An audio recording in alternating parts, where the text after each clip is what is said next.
Hola a todos, muchas gracias por acompañarnos en nuestro podcast del Club de Empresarios de Baja California. Les recuerdo, estamos en la tercera temporada y nos pueden ver por YouTube o nos pueden escuchar por Spotify. El día de hoy tenemos un invitado, Andrés Smith. Bienvenido. Muchas gracias por estar aquí el día de hoy. Muchas gracias y gracias. Ahora sí, muy emocionado por estar aquí, ahora sí, en este podcast. No, pues ahora queremos conocer tu historia, queremos que nos platiques de ti. ¿Quién es Andrés Smith? ¿Dónde naciste? ¿Qué estudiaste? ¿A qué te dedicas? Encantado. Mi nombre completo es Andrés Smith Favela. Mi madre María Elena, originaria de Michoacán, de Morelia, Michoacán.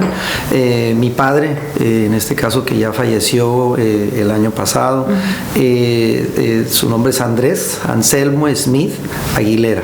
Él es originario de Sonora, pero bien interesante, ¿no? Me preguntan a mí, oye, pero ¿por qué Smith? ¿Eres gringo? Y le digo, no, soy mexicano. Y la historia es muy interesante. Mis padres, ahora sí, las raíces específicamente de mi padre es, dentro de la familia hay un historiador que hizo ese recorrido porque pues él también tenía esa duda, ¿no? ¿De dónde vengo yo? Claro. Y es un pariente, ahora sí cercano, donde hizo el descubrimiento que nosotros somos originarios de un grupo de ingleses que eran marinos o marineros en ese tiempo, en las finales de 1800, donde llegó un barco inglés marítimo, llega al sur de lo que es Loreto y Mulegé. Entonces estos marineros deciden quedarse ahí. Y de ahí es donde nosotros surgimos ahora sí como ese apellido Smith. O sea, ya de más de 100 años en México. Sí, wow. Y mi bisabuelo es Anselmo Smith Olson. Por eso ya no hay ojos azules ni verdes. Sí, pues mis ojos que tengo, ¿no? Y mi color, claro, no, para nada. No. Qué interesante, qué interesante. Entonces por ahí es esa mezcolanza. Yo creo que lo que sucede por lo general es que a veces, ahora sí, el tez moreno gana. O sea, claro, tiene una fuerte genética. Pero qué interesante saber la historia de dónde viene. Sí, sí, para mí, y a veces no lo crees, ¿eh? Y entonces una vez que fui a Loreto, empecé a descubrir que había otras personas mexicanas que tienen apellidos, en este caso ingleses o americanos, ¿no? Y dije, entonces eso es verdad, porque a veces es como una mística, y dije, no, yo no sé si será verdad o esto, ¿no? Suena bien, y suena como una historia muy interesante. Claro, sí, claro que sí. ¿Y naciste tú en Tijuana? En Tijuana. Sí, y bien curioso porque fue por una comida china.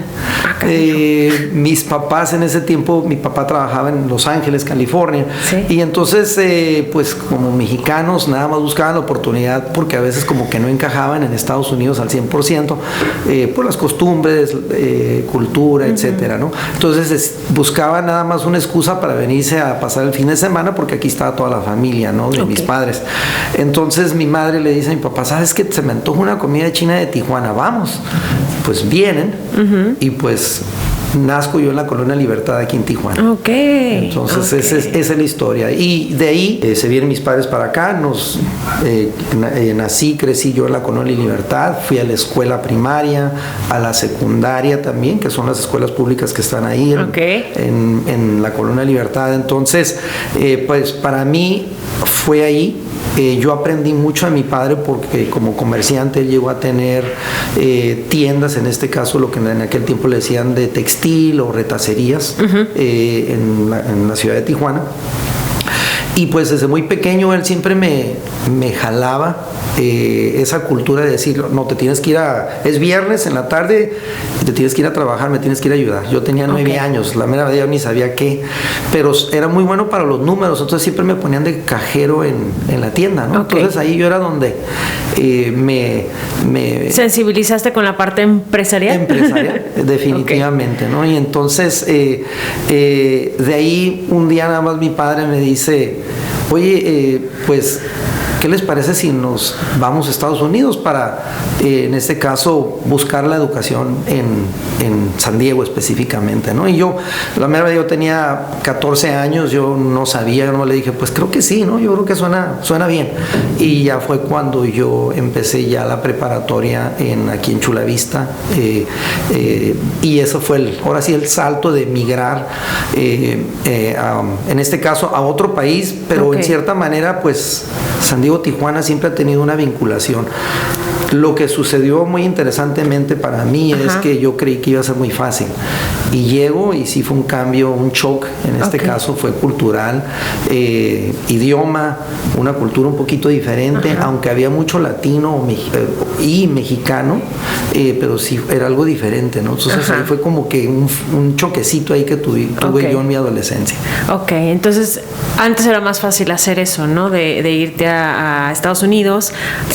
¿Fue así nada más de, voy a ver qué chicle pega? ¿O fue porque viste como voy a meter papeles para Bueno, afortunadamente en aquel tiempo era muy fácil emigrarte. Entonces, mis papás, por eso lo comento, pues antes era como más fácil. Definitivamente, es más, mi abuelo fue bracero. Entonces él le tocó estar en los campos en California, en Oregon, en Washington, y él comentaba, ¿no? O sea, yo nomás cruzaba la línea y me decían, ¿a dónde vas? No, pues es que voy a ir a trabajar al campo. Ah, bueno, que te vaya bien. Y no tenía ni documentos. Entonces creo que definitivamente... Sí, era mucha confianza. Exactamente. Entonces mis padres sí emigraron, me emigraron a mí de chico. Entonces es como fue esa parte. Y llegas tú, empiezas con este choque cultural, pero lo aprovechas a tu favor. Sí, y creo yo porque yo... Desde que yo tengo uso de razón, yo no sé por qué, pero yo decía, es que yo quiero ser médico. Honestamente no sabía ni qué significaba eso, ¿no? Y mi visión era, o sea, bien curioso, ¿no? Es que yo decía, es que voy a estar en un escritorio, van a llegar los pacientes, yo voy a estar leyendo un libro de medicina, y ya nomás les voy a decir qué pasa, los voy a atender, les voy a dar su receta y su medicina, y se van a ir, y luego viene otro, y por lo tanto yo voy a seguir, en este caso, estudiando y leyendo, ¿no? Entonces esa era mi visión de médico. O sea, nada, totalmente diferente, pero en mi chip, desde muy pequeño, es que yo decía, es que yo quiero ser doctor, y qué es lo que tengo que hacer para hacer eso, ¿no? Entonces... Pero ya te veías, de cierta forma, sí en el campo, pero también desde esa parte administrativa y esa parte de negocios, ¿no? Sí, y yo creo que desde muy... Si tú me preguntas, ¿te enseñan en la escuela de medicina negocios? Para nada, ¿verdad? O sea, ¿Cómo le hacen para saber cuánto cobrar la consulta? Fíjate que es bien interesante porque creo yo que es una parte que dentro de la parte de educación y la formación, en este caso de especialistas, y no nada más en el área de medicina, sino también en otros rubros o en otras especialidades, esa parte no está ahí. Y yo creo que para mí sería muy importante porque sí, los médicos salen y se pierden, porque no tienen esa noción o al menos las bases o los principios empresariales de cuánto cobrar, cómo contratar a personal, porque lo pueden llegar a necesitar, en este caso un enfermero, un administrador. Entonces, sí, el médico le batalla porque no tiene esa experiencia, ¿no? Pero sí, ahora sí con el golpe, ahora sí como decimos, con los golpes de la vida van aprendiendo y van cometiendo errores.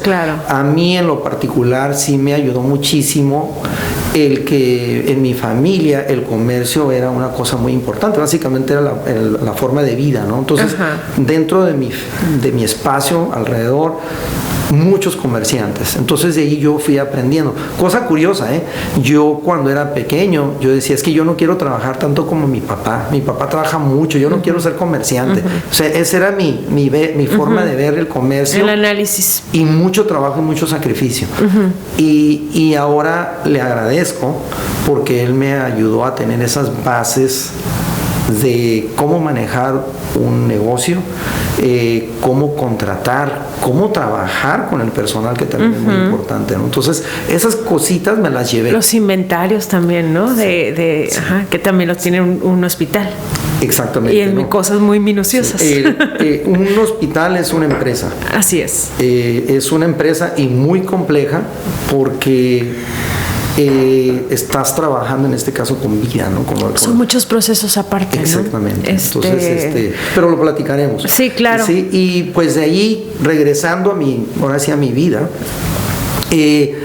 yo, bien curioso lo que pasaba. Estaba en la preparatoria en Chulavista y mis papás cometieron, pues el error lo hicieron en este caso para alguna emergencia, pero pues pusieron a disposición un auto. Y entonces yo me acuerdo que mis hermanos me decían, pues eran más chicos, yo soy el mayor en este caso somos 4 hermanos, tengo una hermana que sigue después de mí y 2 hermanos, Luz María, Javier y Gerardo.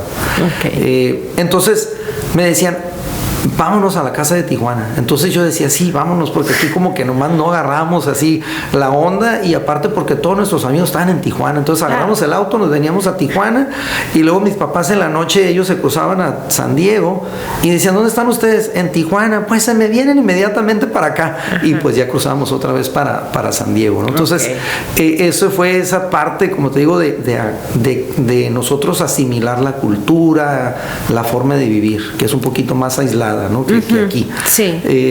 Y pues termino la prepa. Durante ese inter sí pasaron ciertas cosas muy interesantes para mí. Una, no hablaba bien el idioma. Claro, sí fue un choque. A pesar que según yo decía, no, pues es que sí, más o menos hablo pero ya inglés. el tecnicismo y el estar ahí al día a día y estudiar una carrera, me imagino que sí te requería más esfuerzo. Sí.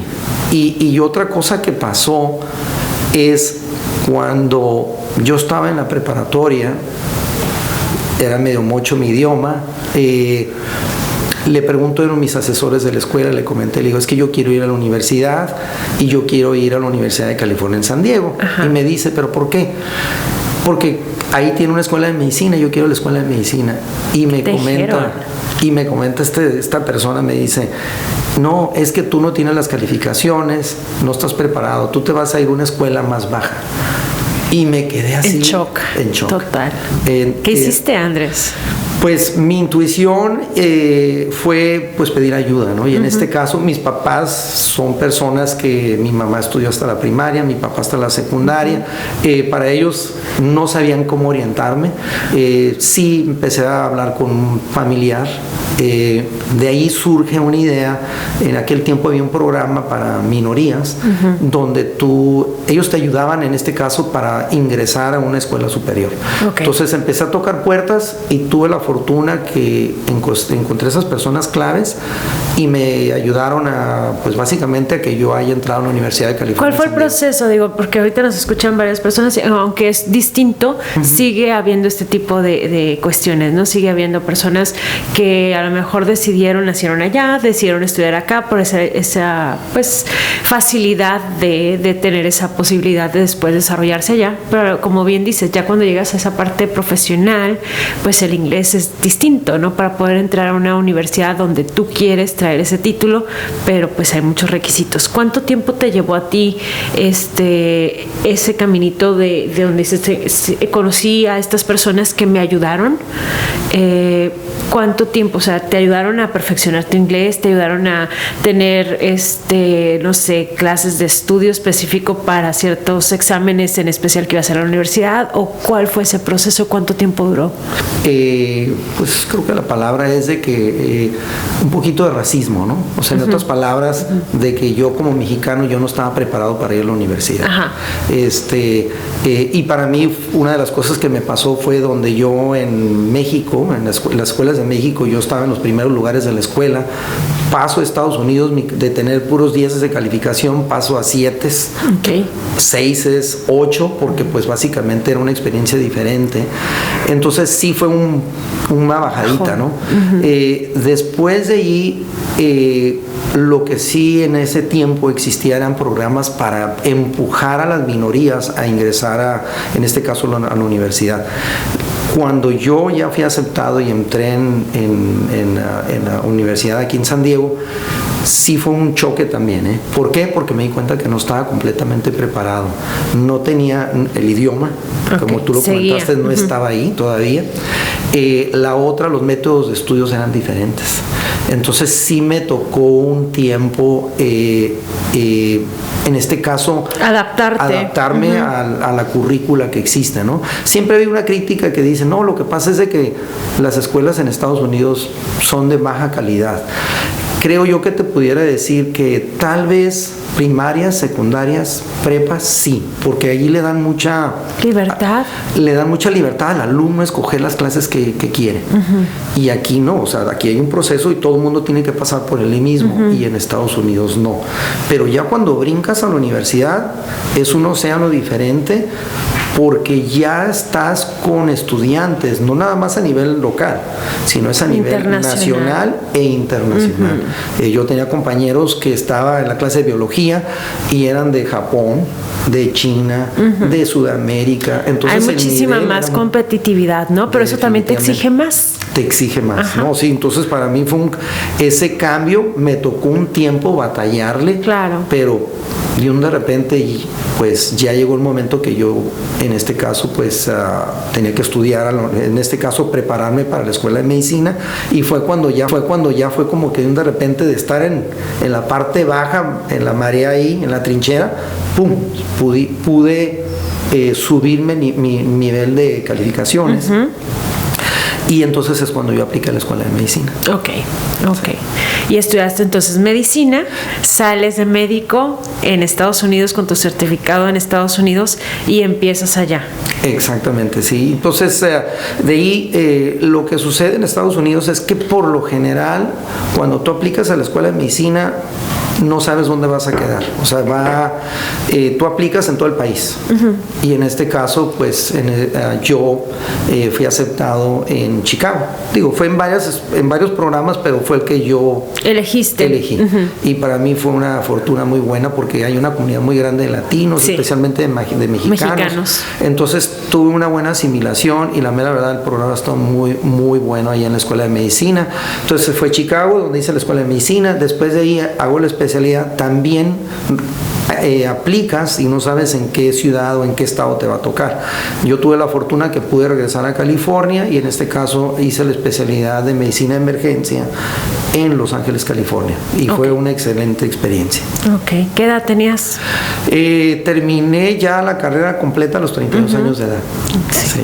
Y bien curioso. ¿Completa con todo y especialidad o la carrera nada más? Con todo y especialidad. Y bien curioso, ¿no? Porque yo tenía compañeros que estaban conmigo en la secundaria y ellos ya habían terminado y yo todavía seguía, ¿no? Sí. En este caso, pero al final yo te puedo decir que fue una experiencia increíble toda esa parte para llegar a la meta que era pues ya de ejercer como médico. Claro. Y de ahí, Andrés, ¿qué sigue? ¿Sales tú ya y la experiencia? Digo, hacen de internados también, ¿no? Como médicos, si tienen esa responsabilidad, la van adquiriendo antes de ya ser oficialmente médico y salir con el título, pero de ahí no te enfrentaste a eso de, ya tengo mi título, mi especialidad y ahora quiero ser, no sé, el director de urgencias de un hospital y que te dicen, a ver, momento, tienes que empezar de abajo, ¿sí? No, sí, me pasó bien curioso. Ya termino la carrera y yo dije, bueno, pues yo soy latino, me quiero regresar a San Diego, específicamente al sur de San Diego, que es una gran comunidad latina mexicana. Yo dije, yo creo que va a estar fácil. Y entonces llego y pues así, ¿no? Llego con mi mochilita y ahora sí como con mi currículum vitae y empiezo a tocar puertas, empiezo a hacer citas en los programas que hay aquí cerca de San Diego. Y lo primero que me dicen, suenas bien en papel, sé que te acabas de graduar, pero no tienes experiencia. Entonces, ¿qué te parece si regresas en un año y vuelves a aplicar? Y me quedé así como dije, espérame, pero ¿cómo? Si ya terminé. Entonces creí que iba a ser más fácil en este caso poder trabajar aquí en San Diego. Me pasó en un hospital, aplico otro hospital también y me dicen lo mismo también. Terminé en un tercero que para mí me abrieron la puerta y fue formidable, en un hospital que se llama Paradise Valley, que está aquí en National City. Y de ahí empezar a buscar esa parte que entra también la parte de comerciante, ¿no? Donde dices tú, llego ahí y me dicen, oye, pues mira, nada más te voy a poder dar no un tiempo completo, sino va a ser un tiempo parcial, te voy a poder nada más dar ciertas horas. Y entonces lo que yo empecé a hacer, dije, no, pues yo quiero más, yo quiero trabajar más. Entonces fue cuando empecé a tocar puertas a otros hospitales, a tal grado que llegó un momento que estaba trabajando en 5 hospitales, desde National City hasta Temecula. Y te lo juro que a veces Y a veces no sabía ni dónde me tocaba trabajar. Y dije, mañana dónde me toca. Y a veces me llegué a equivocar, ¿eh? Yo de repente llegué a un hospital y me dicen, no, aquí no debes estar.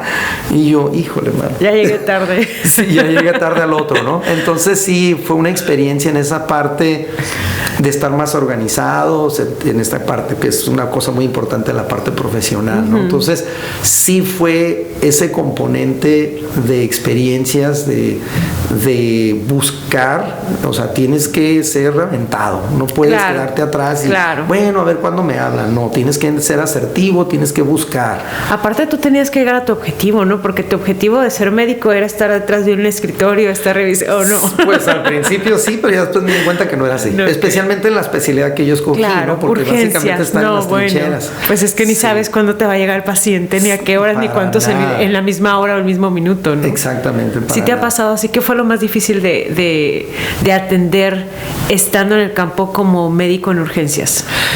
Híjole, pues mira, dentro de esto han sido unas experiencias de todo, pero en ese tiempo, durante este tiempo me ha tocado atender cosas que por lo general tú lees en un libro y dices, bueno, a lo mejor nunca me va a tocar. Y una de las cosas que a mí me sucedió y fue en el hospital de Sharp de Chulavista, que de repente vocean de que en este caso una mamá en trabajo de parto se le para el corazón. Y entonces yo dije, ay, creo que se equivocaron. Y era un fin de semana, día festivo, ¿no? Entonces paso a la sala de partos y efectivamente pues eso había sucedido. Hago lo que es la reanimación de la mamá y me doy cuenta pues que ella no está, básicamente no tiene latido su corazón y pues básicamente yo creo que ya no va a sobrevivir. Pero ¿y ahora qué hago con el bebé? Que ya estaba listo, pues ya ya la mamá estaba lista para dar a luz. Entonces les digo, creo que tenemos que hacer una cesárea. Y entonces me dice, sí, doctor, pues aquí está el bisturí.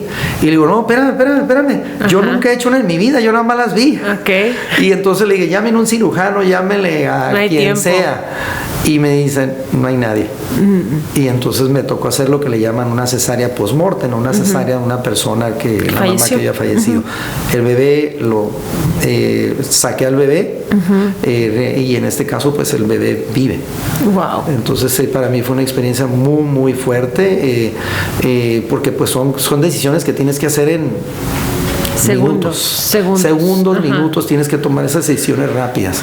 Te lo juro que después de ahí sentí como que mi vida había transcurrido como 1 año, 2 años más, así me sentía de fatigado. Y la otra que tuve, que a lo mejor me estoy brincando en parte de mi historia, pero en ese tiempo también me pidieron que si podía ser voluntario y continuar en la Cruz Roja, ¿no? Entonces pues en ese tiempo me tocó atender al que era el comandante de la policía, Benítez. Me tocó atenderlo en los 90, así es. Entonces yo fui parte del equipo que estuvimos evaluando cuando él llegó y pues básicamente ya llegó ya en la parte final de su vida, ¿no? Los primeros crímenes fuertes, ¿no? De la ciudad. Sí. De los primeros crímenes de que impactantes. Sí. Y ahora sí fuertes por el crimen organizado. Claro. Entonces sí, fue una de las, te pudiera decir, las experiencias había un poquito más, pero me ha tocado, ¿no? Entonces sí. Y entonces te desarrollas todos estos años en San Diego, bueno, en Estados Unidos, no precisamente en San Diego, traes, como muy bien dijiste, para poder llegar al objetivo que tú querías y tener más experiencia o tal vez el puesto que tú querías dentro del hospital, tuviste que hacer este sacrificio de 5 trabajos, ¿no? ¿Cómo equilibras tu vida en ese momento? Híjole, pues fue un reto. En ese tiempo todavía, fíjate que vivía en Tijuana.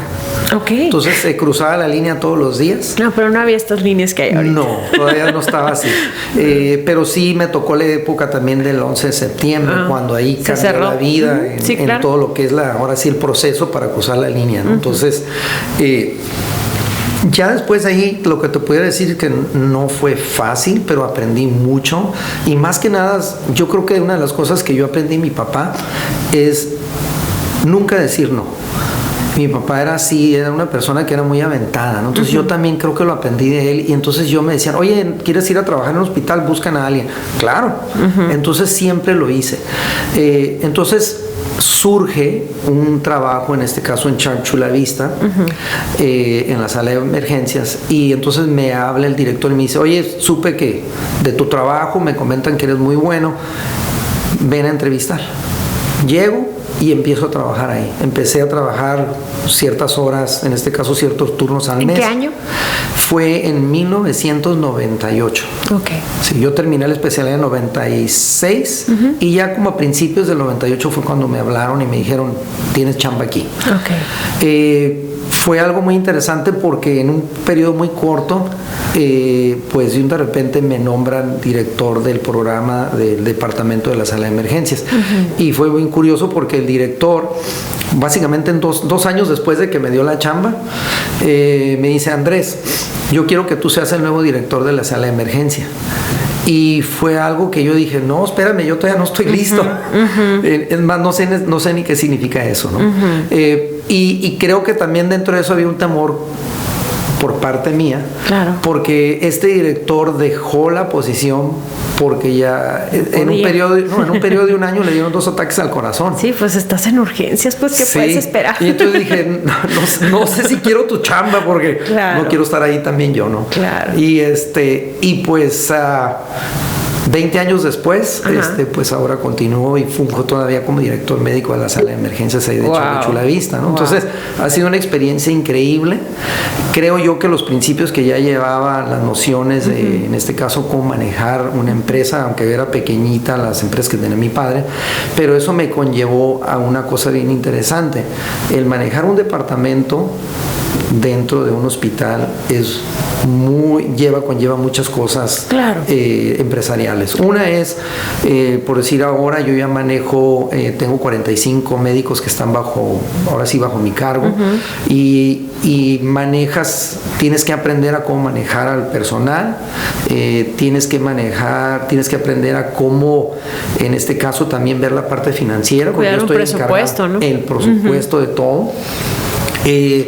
Entonces, para mí, te puedo decir, o sea, dentro de este departamento, específicamente el área de médicos, nosotros anualmente estamos manejando nuestro presupuesto anual en cuanto a salarios y todo el proceso son como casi $7 millones al año. Entonces, esa es mi responsiva. Claro. En la que yo tengo y las que vidas también. Y la parte, en este caso, del personal que está bajo mi cargo, pero dentro de esto, pues sí, es la parte de enfermería, el tipo de pacientes que estamos atendiendo. En este momento ya terminamos el año atendiendo 76,000 pacientes al año. Wow. Entonces es una cantidad bastante grande. Y aparte, Andrés, todo esto son muchos años de experiencia, son muchos años donde te ha tocado pues ir perfeccionando también de cómo empezaste, ¿no? Como compartías, la carrera no te da esas bases administrativas, tú de cierta forma tomas esas habilidades de tu papá, lo que empiezas a desarrollar de chico, pero aún así fuiste presidente de la Cruz Roja y sigues también aquí en Tijuana. Sí. ¿Cuál es ese proceso? 20 años acá, sigues siendo parte de allá, pero también sigues siendo parte de aquí. ¿Cómo es que te incursionas en la parte de Cruz Roja en Tijuana? Creo yo que te pudiera decir, yo desde los 18 años fue cuando yo inicié en Cruz Roja Tijuana. ¿Por qué? Porque yo decía, pues quiero ser doctor, pero no sé qué significa eso, ¿no? Entonces fue cuando empecé de voluntario en Cruz Roja, me hice paramédico de las ambulancias aquí en Cruz Roja, y fue como ya empecé a conocer la institución. Y lo que sucede en Cruz Roja, especialmente la Cruz Roja mexicana, la Cruz Roja de Tijuana, entras y como que tienes imán y no lo sueltas. Y entonces durante todos estos años terminé la carrera y regresé otra vez a Cruz Roja Tijuana, teniendo varias funciones de liderazgo dentro de Cruz Roja, hasta que ya después fui consejero y pues me nombran presidente del Consejo de Cruz Roja Tijuana. ¿Qué año fue? Pues este es mi 5º año. Ah, seguimos. Sí, este es mi 5º año y entonces para mí conllevó una experiencia muy grande. Pero pues ahora sí la noticia es de que ya va a haber un cambio de presidente. Acabamos de tener una sesión esta semana donde ya se nombra a otra persona para que tome la función de presidente del consejo, ¿no? Te puedo decir que en este caso pues es una persona muy reconocida en la ciudad, Javier Peniche, que pues en este caso fue el nombramiento, en este caso por votación, pero sí también había otras personas también muy reconocidas en la ciudad que también estaban muy interesadas. Pues tenemos a una persona que también ya tiene varios años dentro del consejo, que es el Chicken. Claro, Javier Esparza, que también levantó la mano y dijo, yo también estoy interesado en esa posición de presidente. Otra persona también aquí dentro de la ciudad que también se llama Antonio Naranjo, que también pues también estaba ahora sí dentro de la terna. Entonces, para mí se me hizo muy bien porque pues tenía 3 candidatos. Claro. Súper bien. Claro, súper bien ¿no? Y aparte personas pues de Tijuana que siempre ven esa parte de filantropía, ¿no? Digo, Javier Esparza también es parte del Club de Empresarios y siempre está con esa mira de cómo seguir ayudando, cómo seguir apoyando a la ciudad. Así que estoy segura que todos van a tener oportunidad y pues digo, Peniche también, ¿no? Que le vaya muy bien en esta nueva faceta que iniciará.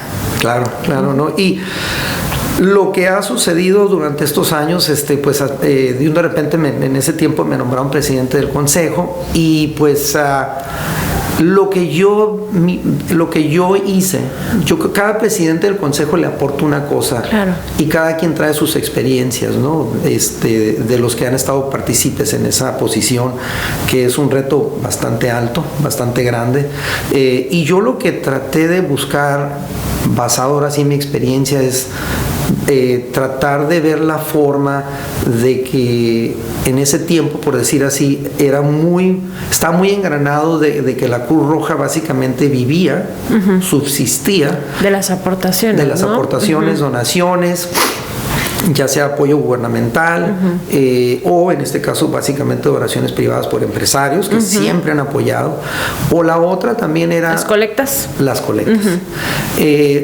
Cada vez hay más instituciones ONG. Sí. Cada vez la competencia es más grande.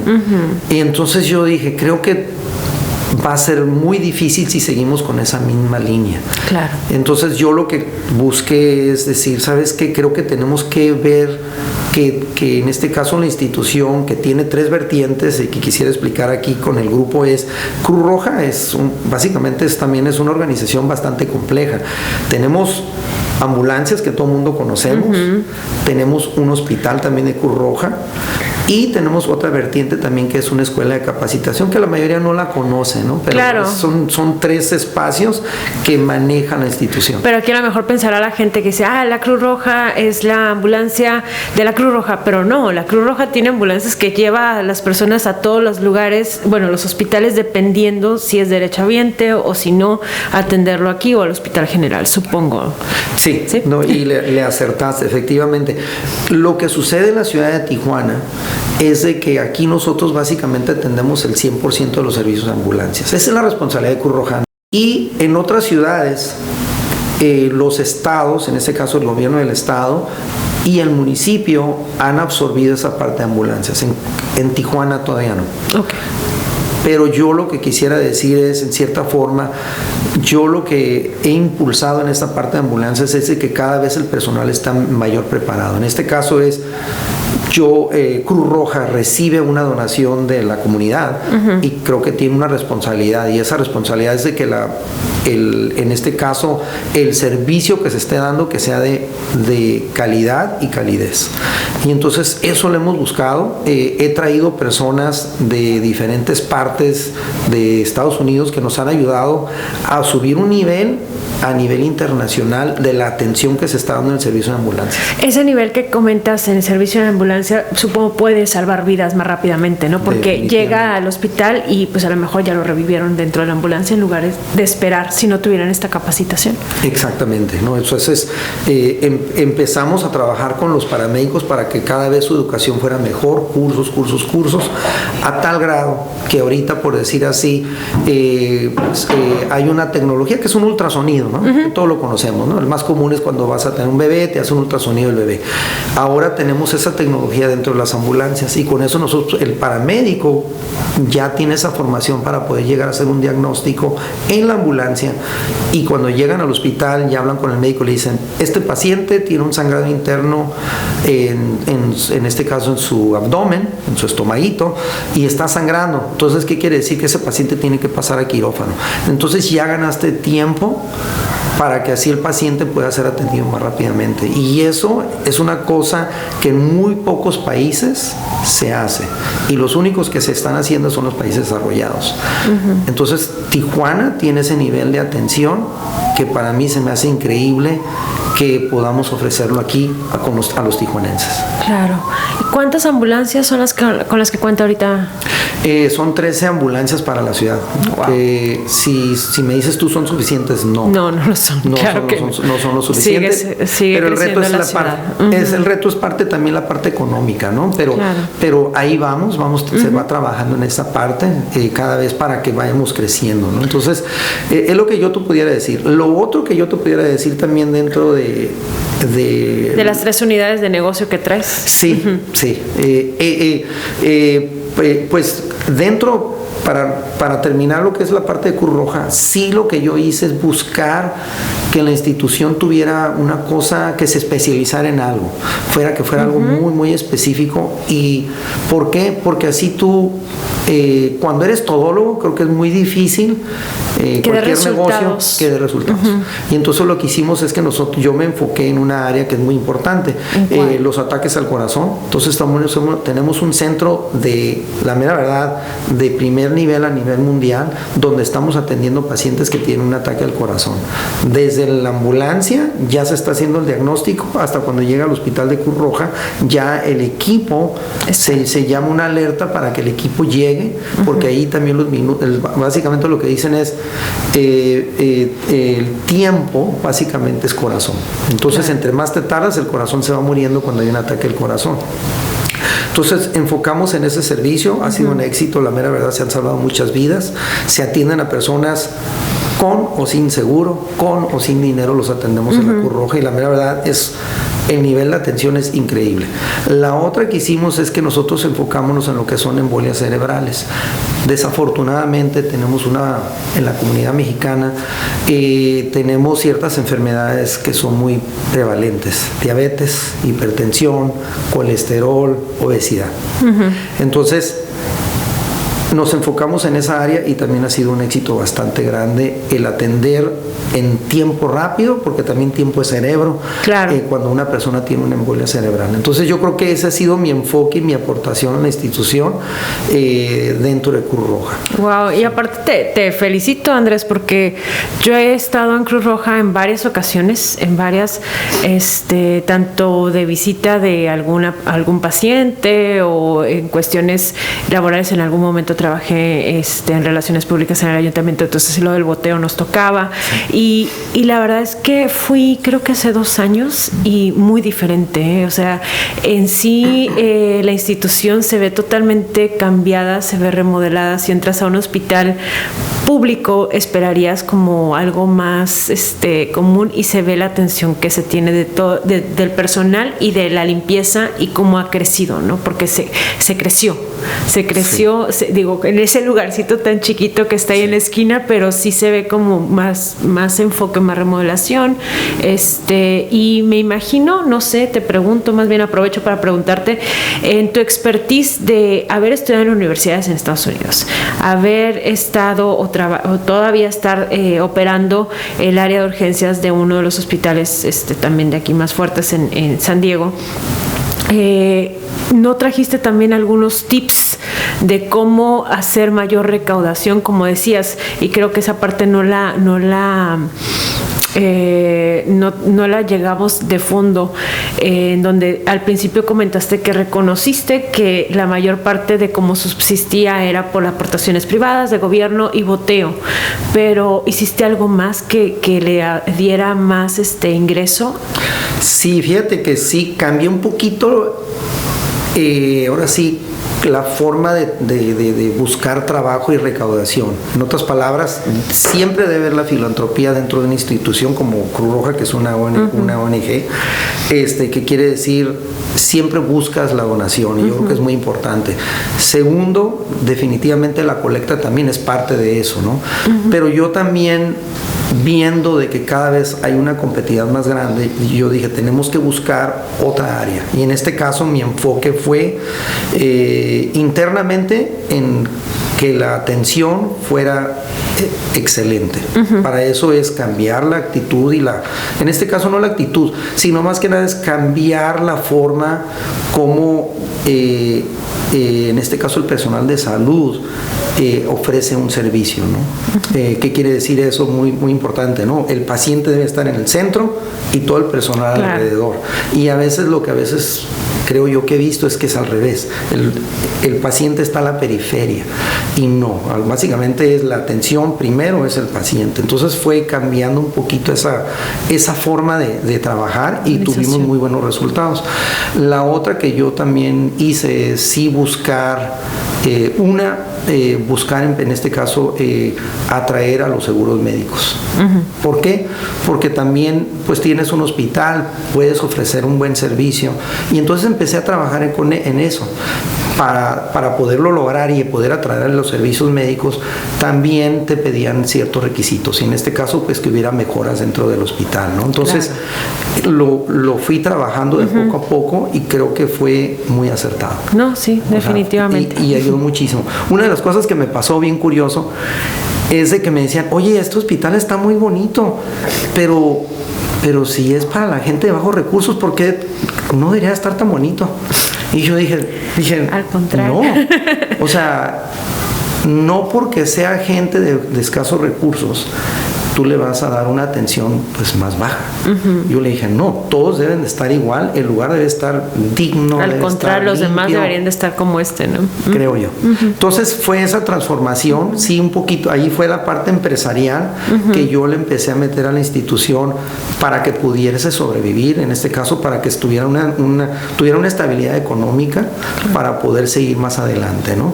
Entonces esa parte que yo te puedo decir que sí la estuve trabajando con mucho tiempo, pero creo yo que ha ayudado bastante. Claro, y también el apoyo de todo tu consejo, ¿no? Que estuvo trabajando a la par contigo, y también el entusiasmo de tu equipo de trabajo, que también conocemos ahí a varios y siempre están con la camiseta bien puesta con Cruz Roja, ¿no? Definitivamente, y creo que alrededor, te quiero decir, dentro del consejo siempre ha habido una gente muy apasionada, la verdad, todos los consejeros que han estado, que son personas de la comunidad, pues han sido partícipes de esto. No te puedo decir que yo fui el único que hizo todo esto, al contrario, es todo un equipo que conlleva y que va detrás, y pues todos trabajamos para este objetivo, ¿no? ¿Cuál ha sido tu experiencia? Tú tienes un año como socio que te uniste, y como bien dices, tienes esa parte empresarial muy en la sangre, y también tienes te quedaste a cargo de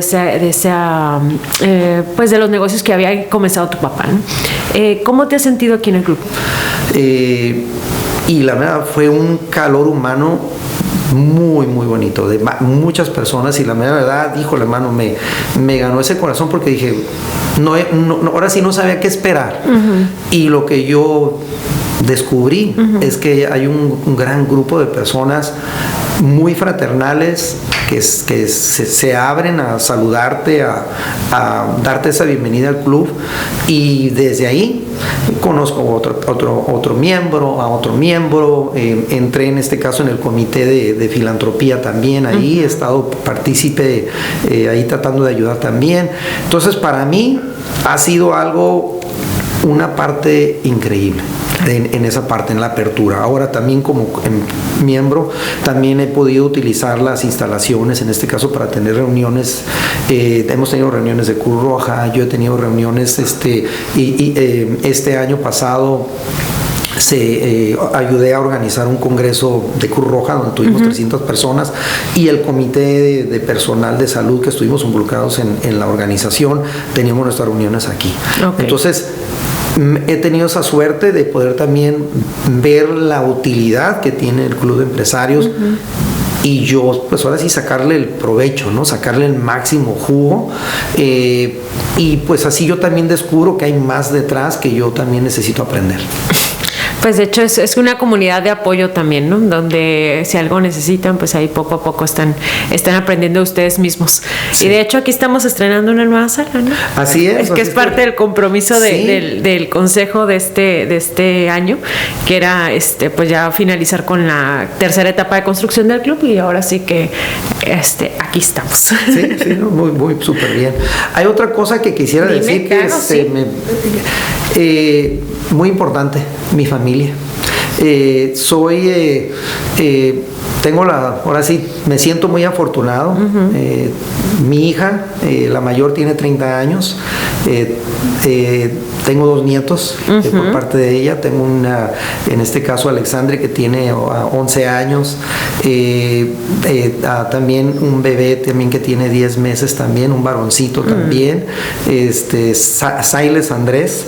Y mi hija, que tiene 26 años de edad, la segunda, ella tiene una bebé, Julia, de 8 meses. Entonces soy abuelo, ahora sí, abuelo de 3. Te tupieron ahorita, puro bebé. Exactamente. Y en este caso tengo mi hijo, tiene 22 años de edad. Él acaba de terminar la universidad. Está explorando en lo que es la carrera de medicina. Mira qué entonces en ese proceso anda, ¿no?